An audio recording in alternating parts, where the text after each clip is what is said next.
दिल्ली में न्यूनतम तापमान 8 डिग्री सेल्सियस दर्ज किया गया है, जो 2022 के बाद नवंबर में सबसे कम है, यानी कि इस सीजन की सबसे सर्द रात है। दिल्ली में अधिकतम तापमान 24 डिग्री सेल्सियस रहने की संभावना है, जबकि न्यूनतम तापमान 9 डिग्री सेल्सियस के आसपास रह सकता है। उत्तर प्रदेश के अधिकांश हिस्सों में ठंडी और शुष्क पश्चिमी उत्तर पश्चिमी हवाओं के कारण ठंड में इजाफा हुआ है। मौसम विभाग ने अगले 1-2 दिनों तक तापमान में और कमी का अनुमान लगाया है। कुछ जगहों पर सुबह कोहरा छाने और दिन में धुंध बनी रहने की संभावना है। जम्मू कश्मीर में कड़ाके की ठंड पड़ रही है। श्रीनगर में बृहस्पतिवार को इस मौसम की सबसे ठंडी रात दर्ज की गई है, जहां पारा -3.9 डिग्री सेल्सियस तक गिर गया है। तो वही आने वाले दिनों में यहां पर कड़ाके की ठंड पड़ने की आसार है।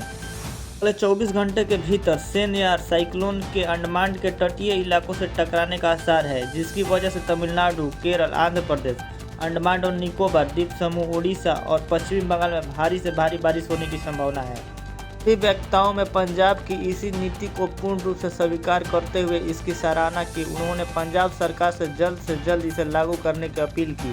साथ ही कहा कि केरल सहित अन्य राज्यों को भी अपनी ज़रूरतों के अनुसार इसमें से कई सिफारिशें अपनानी चाहिए। राज्यपाल मूंग भाई पटेल ने इंदौर के कृषि महाविद्यालय में विभिन्न विकास कार्यों का लोकार्पण एवं शिलान्यास भी किया। कन्या छात्रावास के नवीकरणीय कार्य का लोकार्पण किया। नवीन कन्या छात्रावास का शिलान्यास भी किया। केंद्र सरकार के प्रस्तावित बिजली संशोधन बिल 2025 और नए बीज कानून सीड बिल को लेकर सरकार और किसानों के बीच एक बार फिर टकराव की स्थिति बन सकती है। किसान संगठनों ने इसे लेकर स्पष्ट संकेत दे दिया है। जिस दिन सिद्दीकी इंस्पेक्टर जटिल यादव के रूप में रात अकेली है बंसल मर्डर्स के साथ वापसी कर रहे हैं, जिसमें एक परिवार की रहस्यमय हत्याकांड को दिखाया गया है। मुच्छल और स्मृति मंधाना की शादी टूट गई है। आधिकारिक तौर पर इसे स्मृति मंधाना की पिता की तबीयत खराब होने को बताया गया है। सोशल मीडिया पर पलाश द्वारा स्मृति को धोखा देने की खबर सामने आ रही है।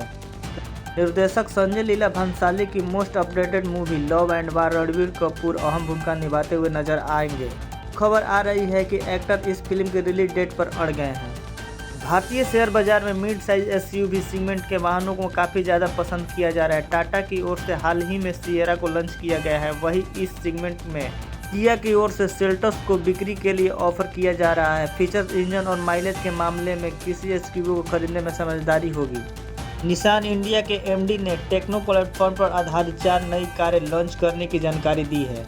कंपनी का लक्ष्य भारतीय बाजार में अपनी पकड़ मजबूत करना है। इन कारों के बारे में विस्तृत जानकारी वीडियो में उपलब्ध है। केंद्र सरकार फिर एक बार बैंकिंग सेक्टर में बड़े बदलाव की तैयारी कर रही है। खबरें हैं कि सरकार 6 बड़े सरकारी बैंकों को एक दूसरे के साथ या किसी बड़े बैंक के साथ मिलाने पर विचार कर रही है। सहरसा में मंगलवार की सुबह आईडीबीआई बैंक के मैनेजर का फंदे से लटका हुआ शव मिला। मैनेजर की पहचान राकेश रोशन 45 वर्षीय के रूप में हुई है। घटना के समय वे घर में अकेले थे। उनकी पत्नी और बच्चे झारखंड के गोंडा में अपने मामा के घर शादी में शामिल हुए थे। खबरों के अंत में शेयर मार्केट का हाल। शेयर बाजार आज रिकॉर्ड हाई पर जाने के बाद फिसल गया। सेंसेक्स 0.13% यानी कि 110 अंक की तेजी के साथ 85,720 अंक पर आकर बंद हुआ। वही एनएसआई निफ्टी 0.04% यानी कि 10.25 अंक की तेजी के साथ 26,215 के स्तर पर बंद हुआ।